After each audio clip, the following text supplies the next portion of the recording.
Assalamu alaikum hormatly mehman ildesler, aziz vatandaşlar. Sizin ähliňiziň görüşüňiz ýaly, bilişiňiz ýaly Rossiýa Federatsiýasynyň paýtagty Moskwa şäherimizde Türkmen milli däb desurlarymyza laýyklykda Türkmen toýlarymyz dowam edýär. Ine bugün hem araz dostumuz bilen Bostanjygymyzyň bagyt durmuş toýlarynyň ak kejiretini uğratjak fursatlamyz. Gelin mehman ildesler ýakyndan tomoş edelim. Türkmen gıydı, arzu et ya duşup yara, ömür boyu sonun bilin sürse durani. Bugün senin günün gelli, eden arzuların bollu, bağıtlı bol sen. Türkmen gıydı, arzu et ya duşup yara, ömür boyu sonun bilin sürse durani. Bugün senin günün gelli, eden arzuların bollu, bağıtlı bol sen.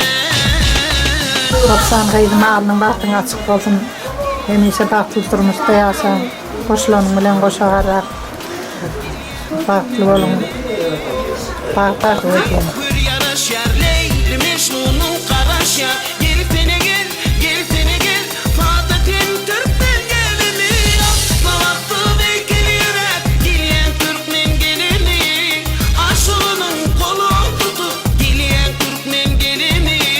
Toylu vati bir yaraşar Leyli Mecnun'un karaşar. Gel sene gel, gel sene gel. Oğlum Türkmen gelini.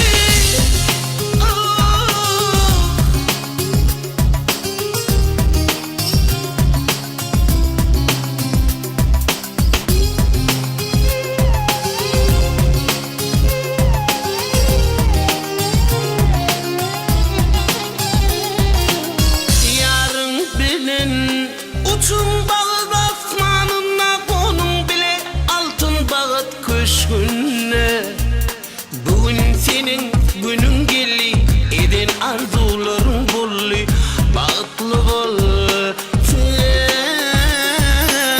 Yarın bilen uçun bağıt asmanına, konun bile altın bağıt kış gününe.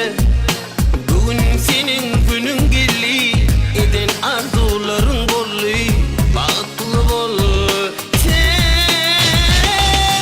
Aslan atlı bekliyor hep gelen Türkmen gelini. Aşığının kolu tutup gelen Türkmen gelini. Toylu vati bir yaraşar Leyli Mecnun'un karaşar. Gel sene gel, gel sene gel. Fatih'in Türkmen gelini. Asla vakti bekliyor hep gelen Türkmen gelini. Aşığının kolu tutup gelen Türkmen gelini. Toylu vati bir yaraşar Leyli Mecnun'un karaşar. Gel sene gel, gel sene gel. Oğlum Türkmen gelini. Hormatly Döwran video kanalynyň hormatly agzalary, Döwran video ýene ulgamda öz içine Moskwa şäheriniň Saritsina parkynda dowam edýär. Hormatly ýaşamyň bagyt durmuş toýlary.